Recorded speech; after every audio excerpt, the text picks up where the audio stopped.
හයි වලවනේ කොහොමද ඔයාලට ජනු අදත් ඔයාලට තවත් අලුත් මලුත් සුපිරි ඇඟ කිලිපලා යන හොරර් මූවි එකක් අරගෙන ඇවිල්ලා තියෙන රිවිව් කරන්න. එහෙනම් සෙට් වෙන අද මූවි එකත් එක්ක වැඩි වෙලාවක් අරගන්නේ නැතුව අපි යමු මූවි එකට. මොකද මේ මූවි එක ඒ තරම්ම එක්සයිටිං හොරර් මූවි එකක්. ඇත්තට මේ මූවි එක කලින් නිෂ්පාදනය කරපු මූවි එකක්. මේ මූවි එකේ දිංගුවක් විදිහට තමයි අද රිවිව් කරන I Know What You Did Last Summer කියන මූවි එක නිෂ්පාදනය වෙන්නේ. ඉතින් 2025 උණුවණුවෙන්ම රිලීස් වුණ මේ සුපිරි මූවි එක බලන්නවා තාමත් channel එක subscribe කරලා නැත්නම් subscribe කරගෙනම set වෙන්න.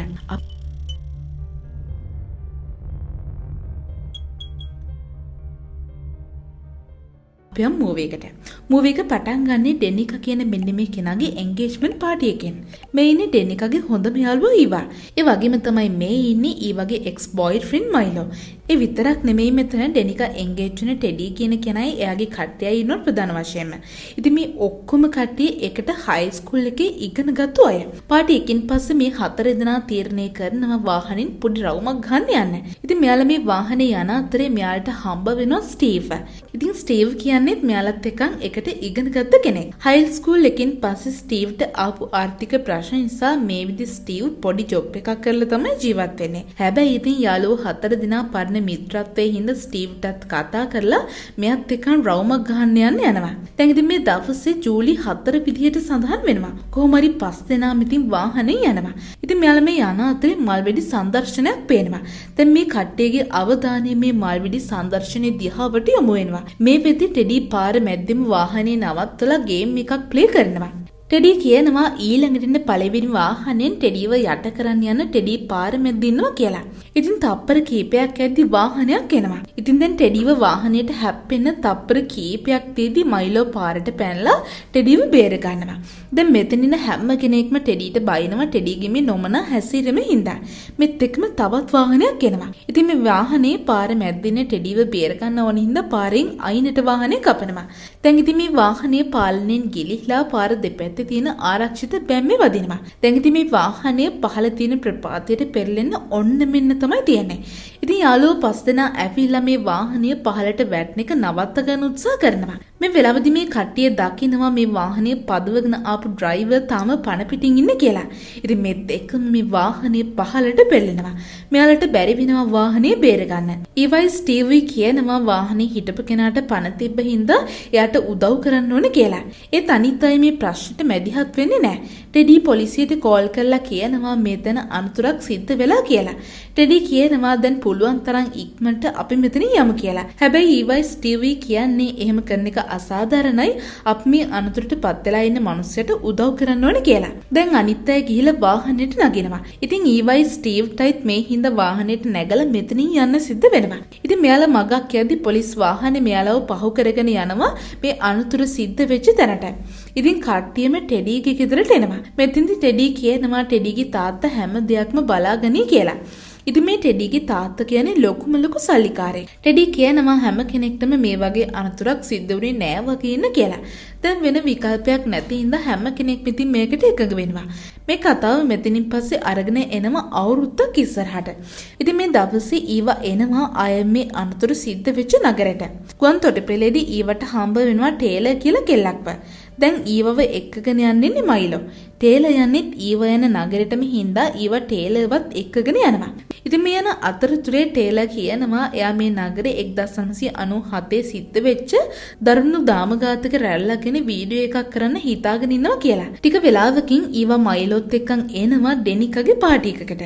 මේ වෙලාවදී මෙතන ස්ටීව්ත් ඉන්නවා.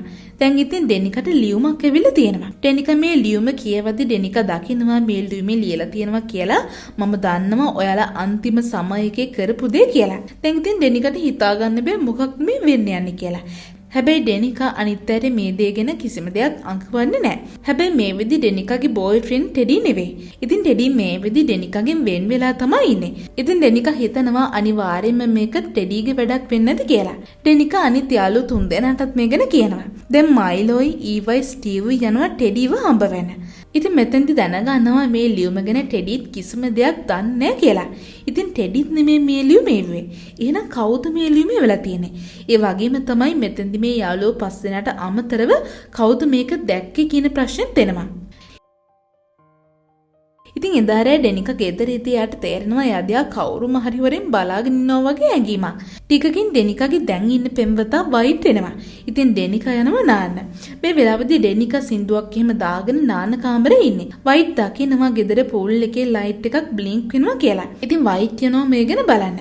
මෙතෙන්දි ඊතලයක් ඇවිල්ලා වයිට් වදිනවා. දැන් ඉතින් වයිට් හොයාගන්න බෑ මේ කරුවලේ ඉඳන් කවුද මේ ඊතල වලින් විදින්නේ කියලා. මෙත් එක්කම දෙවෙනි ඊතලෙත් වයිට් වදිනවා. ටිකකින් මාළුකාරයෙක් වගේ ඇඳගත්තු මිනිස්සෙක් ඇවිල්ලා මාළු කොක්කකින් පහර දීලා වයිට්ව දරුණු විදිහට ඝාතනය කරනවා. දැන් ඉතින් මේ වෙන කිසිම දෙයක් දන්නේ නැති ඩෙනිකා ඉන්න නාන කාමරේ. දැන් ඉතින් ඩෙනිකා නාගනේදී දකිනවා වයිට්ව ඝාතනය කරලා අතීතයේ මකා දාන්න බෑ කියලාත් ලියලා තියෙනවා කියලා. වැඩි වෙලාවක් යන්න කලින් යාළුවෝ ඔක්කොම පොලිස් ස්ටේෂන් එකට එකතු වෙනවා. ඉතින් මෙතෙන්දී ටෙඩිගේ තාත්තත් එනවා. මේ වෙලාවේදී ටෙඩිගේ තාත්තා පොලිස් ප්‍රධානියත් එක්ක කතා කරනවා. ඊළඟට කට්ටියම යනවා ඩෙනිකාගේ ගෙදරට. දැන් ඉතින් ඊළඟ දවසේ මෙයාලා කතා වෙනවා. එයාලා පස් දෙනාට අමතරව එදා වෙච්ච අනතුර තවත් පුද්ගලෙක් අනිවාර්යයෙන්ම දැකලා තියෙනවා කියලා. ඒතේ කවුද කියන එක තමයි මෙතන තියෙන ප්‍රශ්නේ. දැන් ඉතින් මයිලෝට මතක් වෙනවා එදා කායකී දාගෙන ආපු ටයිලර්ව. දැන් ඉතින් ඊවා ටයිලර් කරපු වැඩසටහන බලනවා. දැන් ඉතින් මේ වෙලාවදී ටයිලර් 1997 දී වෙච්ච මේ වගේම ඝාතනයක් ගැන මේ වැඩසටහනේ කතා කරනවා. ඉතින් මේ සිදුවීමේදී මිනිමරුම්කට සම්බන්ධ වෙච්ච තරුණ පිරිසක්ව තමයි මේ විදිහට මාළුකාරයෙක් වගේ වෙස්වලාගත්ත ඝාතකයෙක් ඝාතනය කළා තියෙන්නේ. දැන් මේ වෙලාවදී ටෙඩි කියනවා ටෙඩිගේ තාත්තා මේ 1996 දී සිදුවෙච්ච ඝාතනවල හැම තොරතුරක්ම අන්තර්ජාලයෙන් මකලා දාලා කියලා. ඉතින් මේ නගරයට අපකීර්තියක් වෙන එක වළක්වන්න. ඊට පස්සේ පෙන්වන්නේ ටයිලර්ව. එයා දිගටම මේ නගරේ ගැන පොඩ්කාස්ට් එකක් රෙකෝඩ් කරනවා. ඉතින් ටයිලර්ව හම්බ වෙන්න ඊව යනවා. මේ වෙලාවේදී ටයිලර් ඊවව එක්කගෙන යනවා බීච් සයිඩ් හවුස් කියලා තැනකට. දැන් මෙතන තමයි 1996 ඝාතන සිද්ධ වෙච්ච ප්‍රධානම තැන. ටයිලර් කියන විදිහට 1997 දී ඩෙනිකට වගේ අර අන්තිම සමයකේ කරපු දේ දන්නවා කියලා ලිපිය හම්බ වෙලා තියෙන්නේ ජූලි කියලා කාන්තාවකට.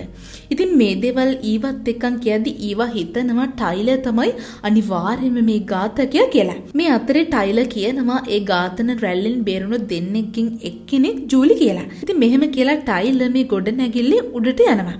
මේ වෙලාවේදී ඊවා යාළුවන්ට මැසේජ් එකක් තියෙනවා ටයිලර් අනිවාර්යයෙන්ම ඝාතකයා වෙන්න පුළුවන් කියලා.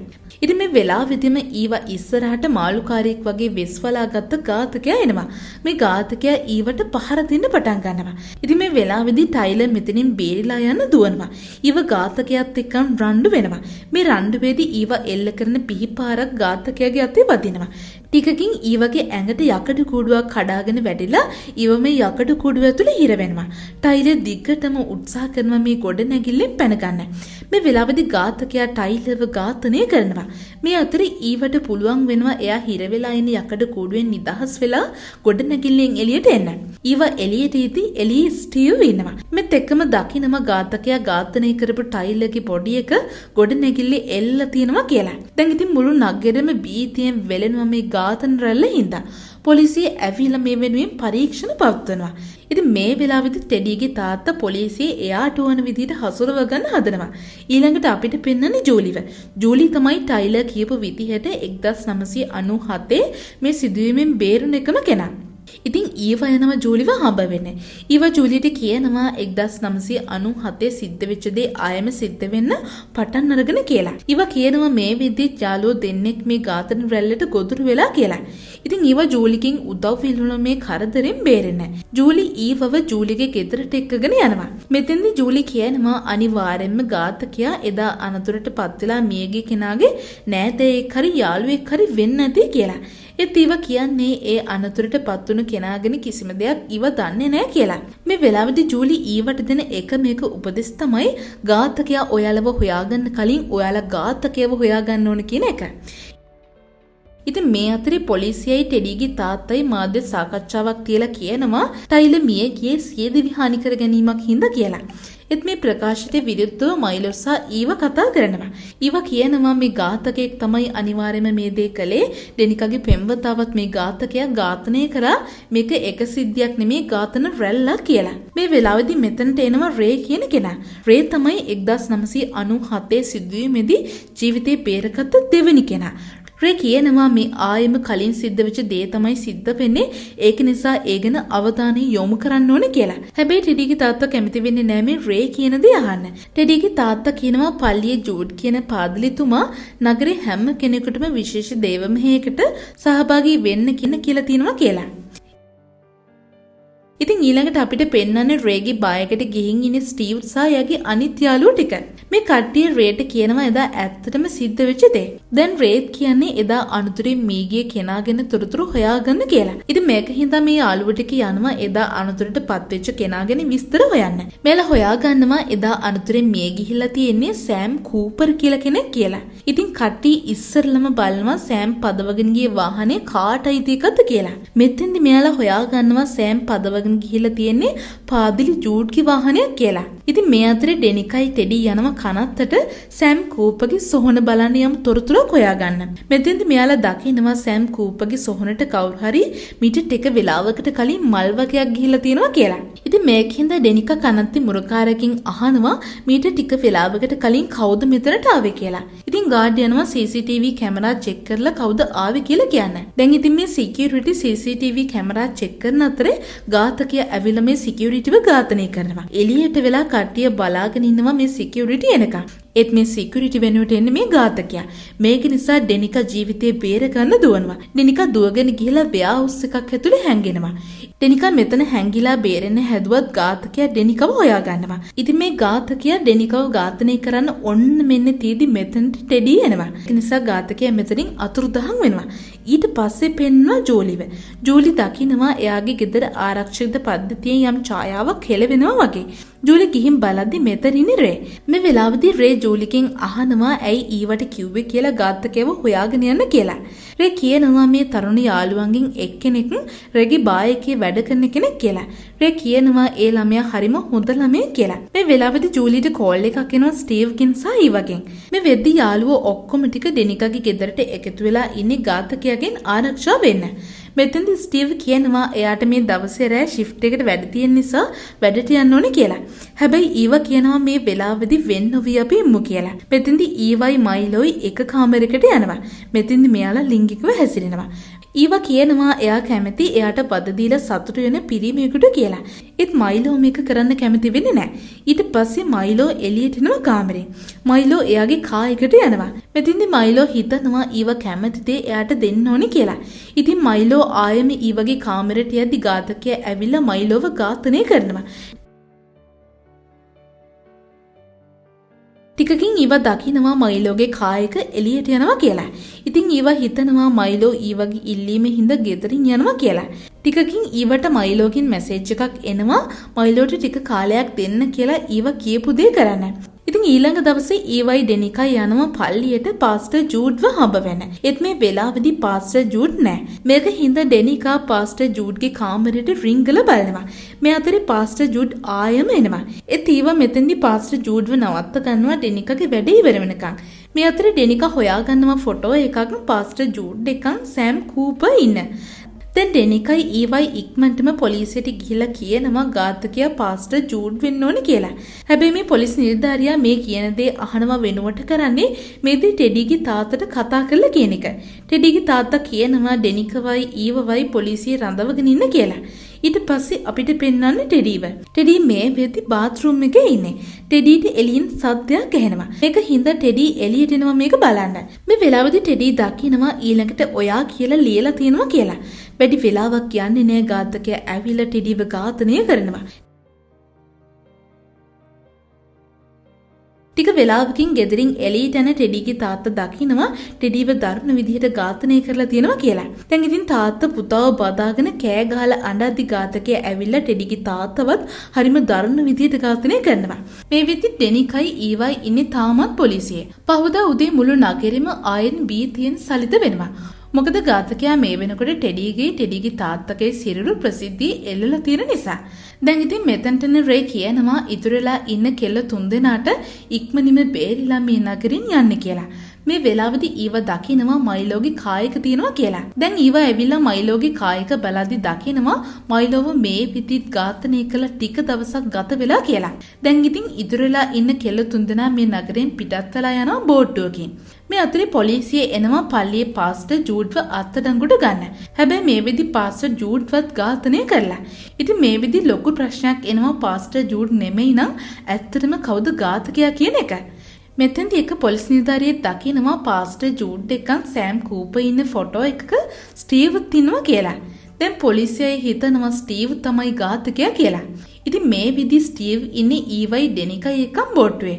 මේ වෙලාවේදී ස්ටීව් ඩෙනිකයි ඊවයි ඉස්සරහට එනවා ඝාතකයා වගේ ඇඳගෙන. ස්ටීව් කියන්නේ සෑම් කූපර් එයාගේ බොයිෆ්‍රෙන්ඩ් කියලා. ඉතින් එදා රෑ සෑම් ඇවිල්ලා තියෙන්නේ පාස්ටර් ජූඩ්ගෙන් කායක ඉල්ලගෙන ස්ටීව්ව එක්කගෙන යන්න. ස්ටීව් පස්සේ තමයි දැනගෙන තියෙන්නේ එදා අනතුරට මුහුණ දීලා තියෙන්නේ සෑම් කියලා. මුලින්ම ස්ටීව් හිතලා තියෙනවා එයාගේ ජීවිතය ඉවර කරගන්න. ඊට පස්සේ ස්ටීව් හිතලා තියෙනවා හැම කෙනෙක්ම මේ අනතුරට වග කියන්න ඕනේ කියලා. ඉතින් ස්ටීව් එකින් නිකාව ඝාතනය කරන්න පටන් අරගෙන තියෙනවා. මෙතනින් පස්සේ ස්ටීව් ඩෙනිකාවයි ඊවයි ඝාතනය කරන්න උත්සාහ කරනවා. ඉතින් ස්ටීව් ඩෙනිකව ඝාතනය කරලා මුහුදට දානවා. මේ වෙලාවේදී මෙතනට එන රේ ස්ටීව්ට වෙඩි තියලා ස්ටීව් ඉවරයක් කරනවා. ඉතින් මෙතනින් බේරෙන්නේ ඊව විතරයි. ඉතින් ඊව රේකන් ආයෙම නගරයට එනවා. නගරයට ඇවිත් ඊව ජූලිට කෝල් කරලා කියනවා ස්ටීව් තමයි ඝාතකයා කියලා. ජූලි ස්ටීව් ගැන අන්තර්ජාලයෙන් තොරතුරු හොයනවා. හැබැයි ජූලි මෙතනදී හිතනවා ඇත්තටම ඝාතකයා ස්ටීව් නෙමෙයි කියලා. ඉතින් මේ අතරේ ඊව යනවා රේකන් රේගේ බායකට. මේ වෙලාවේදී ඊව දකිනවා රේගේ අතේ කැපුම් තුවාලයක් තියෙනවා කියලා. ඉතින් එදා ටයිලර්ව ඝාතනය කරපු වෙලාවේදී ඝාතකයා ඊවත් එක්කන් රණ්ඩු වෙද්දී ඊවගෙන් පිහිපාරක් වැදුනනේ ඝාතකයාගේ අතට. ඒ පිහිපාර වැදුන තැනයි රේගේ අතේ තියෙන කැපුම් තුවාලය එක් සමානයි. දැන් ඊව ඉක්මනින්ම රේගේ බාර් එකෙන් පිටත් වෙලා යන්න හිතනවා. ඒත් යන්නේ විදිහක් නෑ බායකේ දොර ලොක් කරලා තමයි තියෙන්නේ. මෙතෙන්ට එන රේ කියනවා දැන් ඔයා මාව අඳුනගත්ත හින්දා ඔයාට යන්න දෙන්න බෑ කියලා. ඉතින් රේ ඊවව ඝාතනය කරන්න උත්සාහ කරනවා. මේ වෙලාවේදී ඊව රේට පහර දීලා බායකේ වීදුරුවක් කඩාගෙන බායකින් එළියට පනින්න උත්සාහ කරනවා. ඒත් රේ මෙතනදී ඊවව ආයෙම ඇදගෙන බායක ඇතුළට එනවා. මෙතෙන්දි තමයි කතාවේ අභිරහස එළියට එන්නේ. රේ කියනවා ස්ටීව්ගේ පලිගැනීමට ස්ටීව් රේගෙන් උදව් ඉල්ලුවා කියලා. මේ වෙලාවේදී රේ තීරණය කළා තියෙනවා මේකට උදව් කරන්න. මොකද 1997 වෙච්ච සිදුවීම ටෙඩීගේ තාත්තා හැමෝගෙම වසන් කරපු නිසා. රේ කියනවා 1997 සිදුවීමේ ඇත්තම ඝාතකයා ජූලි කියලා. මේ වෙලාවේදී ජූලි ඊවට කියනවා රේට වෙඩි තියන්න කියලා. මේත් එකම ඊවා මෙතනදී රේට වෙඩි තියනවා. ඉතින් රේ වෙඩි වෙතිලා මේ යනවා. මේ අතරේ බෝට්ටුවෙන් පහලට දාපු ඩෙනිකව මුහුදු වෙරළට ගහගෙන ඇවිල්ලා තියෙනවා කියලා පෙන්නනවා. ඉතින් ඩෙනිකා මිය ගිහිල්ලා නැහැ. එයාත් මෙතනදී බේරිලා. ටික දවසකට පස්සේ මේ විදි ඩෙනිකයි ඊවයි දෙන්නම ඉන්නේ රෝහලේ ප්‍රතිකාර ලැබෙන ගමන්. ඉතින් මේ විදිහට මේ සිදුවීමෙනුත් දෙන්නෙක් බේරෙනවා. ඉතින් මෙතනින් මේ අභිරහස් මූවි එක ඉවර වෙනවා. චනුව අද ඔයාලට අරගෙන ආපු මූවි එක ගැන ඔයාලට තියෙන අදහස පහලින් කමෙන්ට් කරන්නත් අමතක කරන්න එපා. ඉතින් මේකටත් වැඩිය සුපිරිම මූවි එකකින් චනුව අලව හම්බ වෙනකම් ගිහින් එන්නම්.